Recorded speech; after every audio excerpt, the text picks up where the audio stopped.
Energy sources అంటారు ఈ మూడింటి వల్లే ఎనర్జీ వస్తుంది. అందుకే భగవద్గీతలో కృష్ణ పరమాత్మ ఒక మాట అంటాడు అర్జునుడితో.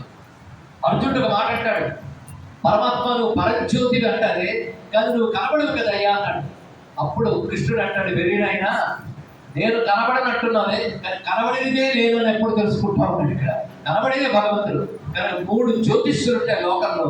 ఆ 3 జ్యోతిష్యుల్లో నిజమైన పరజ్యోతిని నేను ఉంటానన్నాడు. ఆ 3 జ్యోతిష్యులు ఏమిటో భగవద్గీతలో 15వ అధ్యాయం చెప్తున్నాడు. జాగ్రత్తగా వినండి.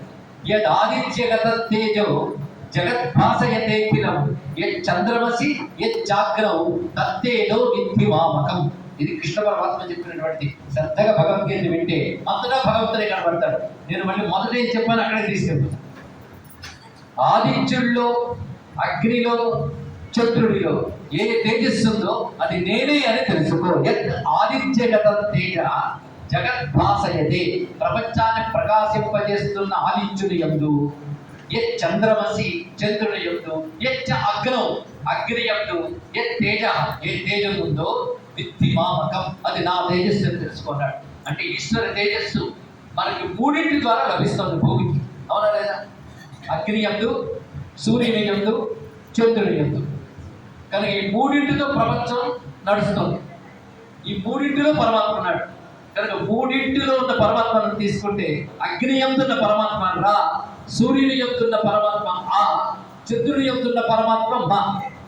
3 వేరుగా కనబడుతున్న 3 ఒకటే కనుక 3 కలపండి రా కలిపి ఒక్కసారి అంటే రామ అయింది. అగ్ని యందు, సూర్యుని యందు, చంద్రుని యందు ఉన్న తేజస్సుని రామ అన్నారు. ఇప్పుడు ఈ అర్థం తెలుసుకుంటే ఏ మతం వాడైనా దండం పెట్టాలి రేపటి. ఎందుకంటే చంద్రుడిగా ఎవడున్నాడో ఆయనే. అలాంటి రాక్షస శక్తులు పెరిగిపోయి అధర్మాలు పెరిగిపోతే దేవతలు ఋషులు వెళ్ళి అగ్ని సూర్య చంద్రుల్లో ఉన్న నారాయణుడు నమస్కారం చేశారు. అప్పుడు అగ్ని సూర్య చంద్రుల్లో ఉన్న నారాయణుడు ఒక రూపం ధరించి భూమి మర్చిపోతారు. వీళ్ళు ఎక్కడెక్కడ ఉన్నారో చెప్తారు. మీరు సిద్ధంగా తెలుసుకుంటారా?